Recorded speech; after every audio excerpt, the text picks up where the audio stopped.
if x is equal to 3 raised to 1 by 3 plus 3 raised to minus 1 by 3, then 3x cube minus 9x इसकी value क्या होगी. अब यहाँ पर हम फॉर्मूला यूज़ करेंगे a plus B the whole cube is equal to a cube plus b cube then plus 3ab into a plus B. देखते हैं कैसे इसे हमें यूज़ करना है.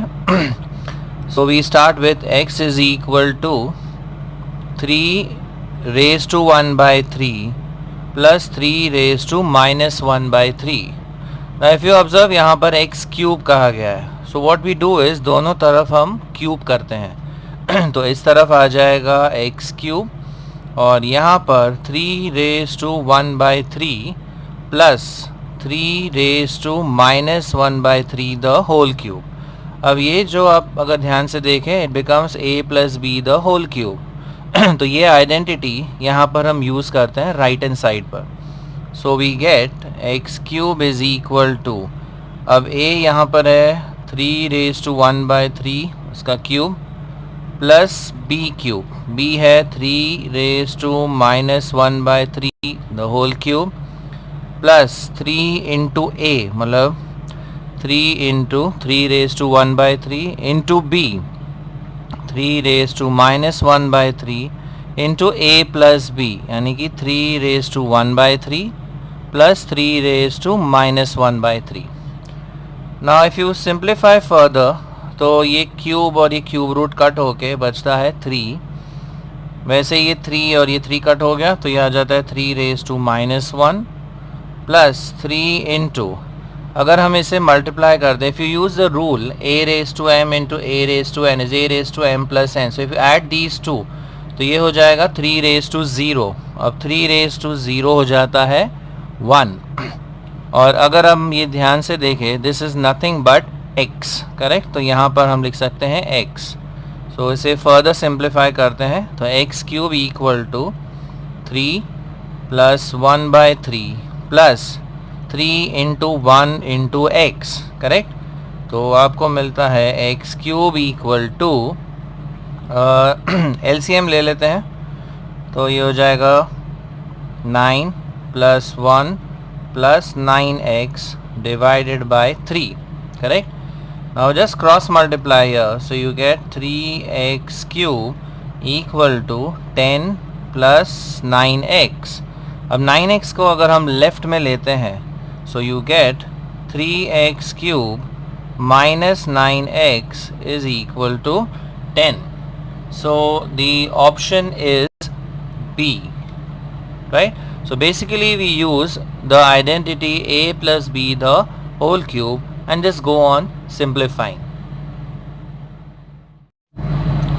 Alright, अब proceed करते हैं question 28 की ओर. If a raised to x is b, b raised to y is c and c raised to z equals a, then x y z की वैल्यू क्या होगी. अब हम सिर्फ इस टर्म पे फोकस करते हैं. Let's focus on just one term, okay? b raised to y equal to c, b raised to y equal to c, correct. now यहाँ से आपको b की वैल्यू मिल जाएगी. b is what, a raised to x. तो यहाँ b को हम हटाकर लिख देते हैं a raised to x और यहाँ पे raised to y. so यहाँ से आपको b की वैल्यू आ गई. so we substitute the value of b as a raised to x और ये raised to y तो है ऑलरेडी.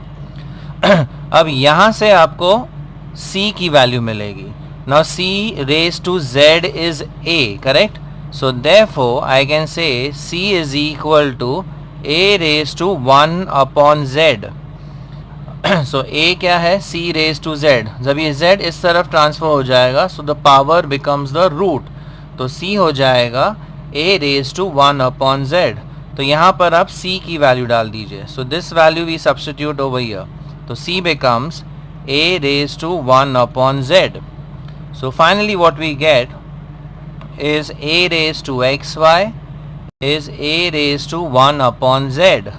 अब बेस दोनों तरफ इक्वल है so I could say xy is equal to 1 upon z, and if I multiply z on the left hand side तो आपको मिलता है x y z is equal to 1.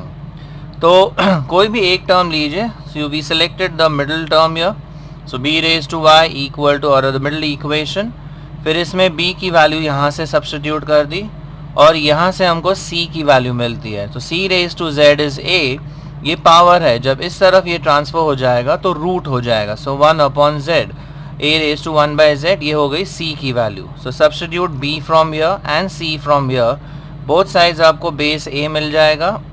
So you get x y equal to 1 by z, so x y z is equal to 1. So the option is A.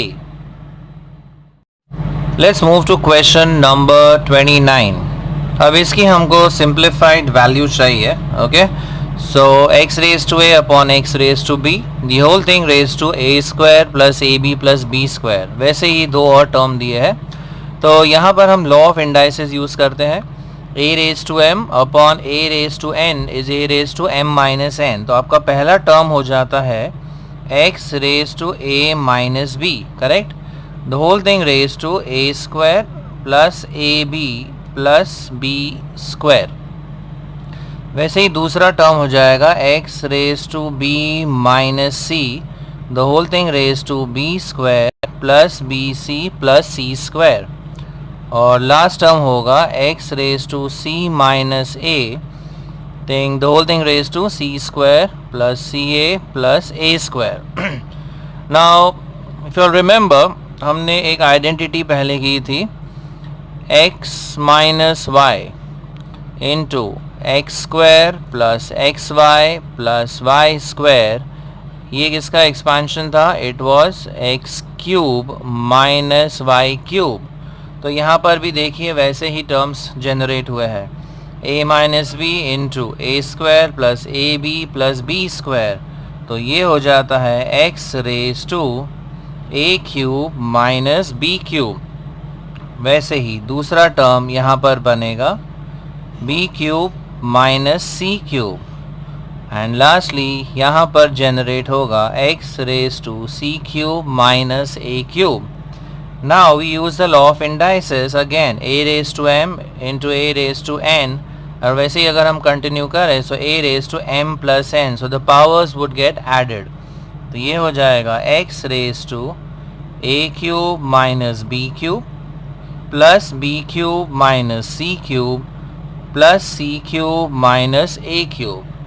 ये सारे terms cancel होके you will get x raised to 0 and x raised to 0 is 1. So the option for question 29 is A. So remember ये वाली identity हमें use करनी है.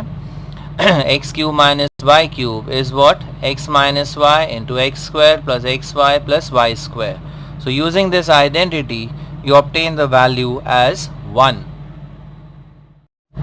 Now we move to question number 30. If 2 raised to x equal to 3 raised to y equal to 6 raised to minus z, then 1 upon x plus 1 upon y plus 1 upon z इसकी value क्या होगी? अब यहाँ पर हम use कर सकते हैं k method. So what we do is we take let 2 raised to x equal to 3 raised to y equal to 6 raised to minus z equal to k. Correct. तो अगर हम लेते हैं 2 raised to x equal to k, अब x क्या है? Power है, उस तरफ ट्रांसफर होगा तो ये रूट हो जाएगा. So you get 2 is equal to k raised to 1 by x, right. वैसे ही अगर 3 raised to y equal to k है, सो 3 is equal to k raised to 1 upon y. And lastly अगर 6 raised to minus z equal to k है, तो we could say 6 is equal to k raised to minus 1 upon z. Now if you observe 2, 3 इन दोनों का अगर हम multiply करते हैं तो equal to 6 होता है, correct. So we just focus on this third term. Now we could write 6 is equal to k raised to minus 1 by z. But 6 को आप स्प्लिट कर सकते हो as 2 into 3 equal to k raised to minus 1 by z. But what is 2? 2 है k raised to 1 by x, तो ये हो जाएगा k raised to 1 by x, और ये है k raised to 1 by y equal to k raised to minus 1 by z. Again law of indices अगर हम यूज़ करें, a raised to m into a raised to n is a raised to m plus n. So this becomes k raised to 1 upon x plus 1 upon y equal to k raised to minus 1 by z. अब दोनों तरफ base equal है, so therefore we could say 1 upon x plus 1 upon y equal to minus 1 upon z. लेकिन value क्या पूछी है हमको, 1 by x plus 1 by y plus 1 by z. तो अगर ये माइनस 1 by z हम लेफ्ट में ले लेते हैं, so you gate 1 upon x plus 1 upon y plus 1 upon z, तो इस तरफ वैल्यू आ जाती है 0. So the final answer for this is 0. And option अगर देखें तो ऑप्शन दिया है इसमें B. So the option is B. So remember 2 को 3 को हम एक्सप्रेस करते हैं k raised to 1 by x and k raised to 1 by y, and 6 को भी स्प्लिट करना है 2 into 3. Then substitute the value of 2, okay, replace 2 by k raised to 1 by x and 3 by k raised to 1 by y. Simplify and you get the answer as 0.